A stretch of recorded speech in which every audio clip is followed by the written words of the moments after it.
जी, नाज़रीन, रजब का महीना हमारे दरमियान है।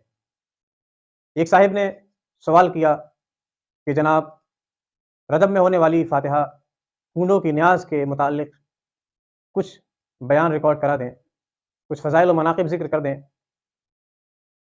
मैंने किताबों का मुताला किया, लेकिन हूँडों की न्याज़ के कोई फ़ज़ाइल व मनाक़िब किताबों में मुंदरज नहीं मिल पाए, और उसकी वजह ये है कि हूँडों की न्याज़ तकमील इस्लाम के बाद का मसअला है, और जो चीज़ अल-यौमा अकमलतु लकुम दीनकुम के बाद जारी होगी, वो बिदआत में शुमार होगी, और बिदआत के फ़ज़ाइल व मनाक़िब कुरान व हदीस में नहीं मिलेंगे।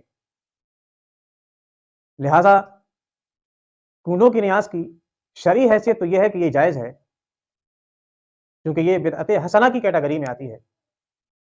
लेकिन इसके लिए फ़ज़ाइल व मनाक़िब बयान करना और तरह-तरह के किस्से मशहूर कर देना, बाज़ जगह तो ये भी देखा जाता है कि लोग इस तरह की बातें करते हैं कि 1 साल हमने ये काम नहीं किया, हमारा फला नुकसान हो गया।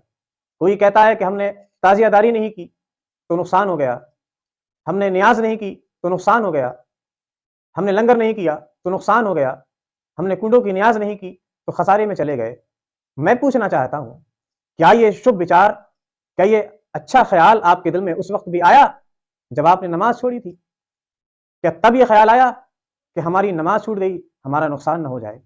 हमने ज़कात नहीं दी, हमारा नुकसान ना हो जाए? हमने रोज़े नहीं रखे, हमारा नुकसान ना हो जाए? ऐसा ख़्याल फ़राइज़ व वाजिबात छोड़ते वक़्त नहीं आता। ये ख़्याल सिर्फ़ उसी वक़्त आता है जब एक इंसान नियाज़ छोड़ देता है। हज़रात, इस्लाम ये नहीं कहता कि अगर आपने कोई नियाज़ छोड़ दी, तो उसके बदले आपको कोई नुकसान उठाना पड़ेगा। हाँ, ये बात इस्लाम ज़रूर कहता है कि अगर आपने एक वक़्त की नमाज़ छोड़ दी, बल्कि एक वक़्त की नमाज़ में सुस्ती कर दी, तब आपको नुकसान उठाना पड़ सकता है। और इस बात के लिए कुरान और हदीस में एक ज़ख़ीरा मौजूद है, जिससे इस बात को साबित किया जा सकता है। मगर चूँकि ये बात रोज़ रोशन की तरह वाज़ेह है कि एक इंसान अगर अल्लाह के फ़रामीन की हुक्मतूली करता है, तो वो खसारे में है। हज़रात, कूड़ों की न्याज़ एक जायज़ और मुस्तहब अम्र है। इसके लिए ज़्यादा परेशान होने की ज़रूरत नहीं है। लंबा-चौड़ा इंतज़ाम करने की ज़रूरत नहीं है। जो वक़्त पर मुयस्सर हो, अपने बुज़ुर्गों के ईसाले सवाब के लिए पेश कर दें। लेकिन उसके लिए कोई हद मुतय्यन कर लेना कि इतने वज़न के कूड़े होने चाहिए, नए बर्तनों में कूड़े होने चाहिए, इस तरह से होने चाहिए, उस तरह से होने चाहिए। हमारी माएँ-बहनें लंबी-लंबी लिस्टें बनाकर अपने शौहरों को दे दिया करती हैं, और ये तक़ाज़ा करती हैं कि अगर न्याज़ होगी, तो इसी सामान के साथ होगी। मैं पूछना चाहता हूँ अपनी माँ-बहनों से, क्या कभी आपने अपने शौहर को अपने माल की लिस्ट बनाकर दी कि इसकी ज़कात अदा करें? क्या अभी आपने कभी अपने शौहर से नमाज़ों का हिसाब लिया? क्या आपने अपने शौहर से कभी रोज़ों का हिसाब लिया? कभी आपने अपने शौहर से ये मालूम किया कि आपने कितने झूठ बोले हैं? आपने कितने रोज़े छोड़े हैं? नहीं किया होगा। क्यों?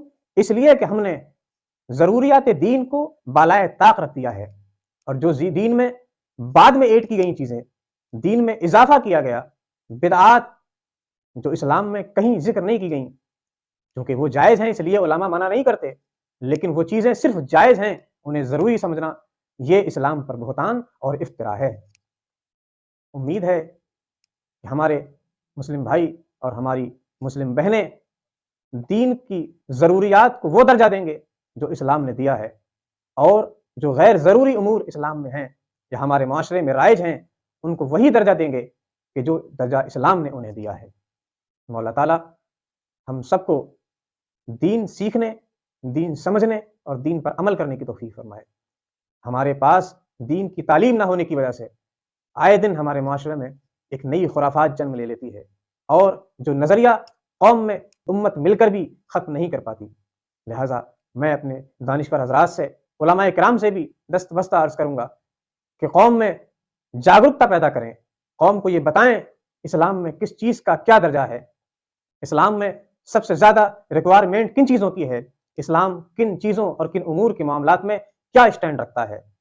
हमने जायज़ कामों को साबित करते-करते सदी गुज़ार दी, और ये भूल गए कि जिन चीज़ों को हम साबित करने में अपनी ताकत सर्फ़ कर रहे हैं, कहीं ऐसा ना हो आने वाले वक़्त में उम्मत उसे ज़रूरियात दीन का दर्जा दे दे। اور جس کے نتیجے میں ہم اور آپ سب دیکھ رہے ہیں کہ آج ایک مسلمان کے لیے نیاز اتنی اہم ہے کہ وہ سینکڑوں ہزاروں میل کا سفر کر کے گھر آ جاتا ہے، لیکن نماز کے لیے وہ عیدگاہ تک نہیں پہنچ پاتا۔ غریب سے غریب آدمی نیاز کے لیے اہتمام کر لیتا ہے، خواہ اسے قرض لینا پڑے، لیکن ایک امیر سے امیر آدمی نماز کا اہتمام نہیں کر پاتا، رمضان میں روزوں اور سحری و افطار کا اہتمام نہیں کر پاتا۔ اس کی وجہ یہ ہے کہ ہمارے بہت سارے خطبہ اور بہت سارے شعراء، مقررین حضرات یا بہت سارے علماء و ائمہ یہ بیان کر جاتے ہیں کہ جو شخص نیاز و فاتحہ نہ کرے وہ صحیح معنی میں سنی نہیں ہے۔ یہ بات کہاں سے انہوں نے اخذ کی ہے کہ جو نیاز و فاتحہ نہ کرے وہ سنی نہیں ہے؟ انہیں بتانا تو یہ چاہیے تھا کہ جو شخص نماز ادا نہ کرے، جو شخص روزہ نہ رکھے، جو شخص حج و زکوٰۃ کا پابند نہ ہو، وہ صحیح معنی میں سنی نہیں ہے۔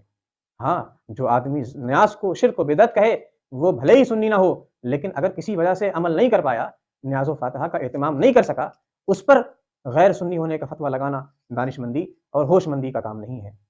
مولا تعالیٰ ہمیں سمجھ کی توفیق فرمائے، آمین بجاہ سید المرسلین۔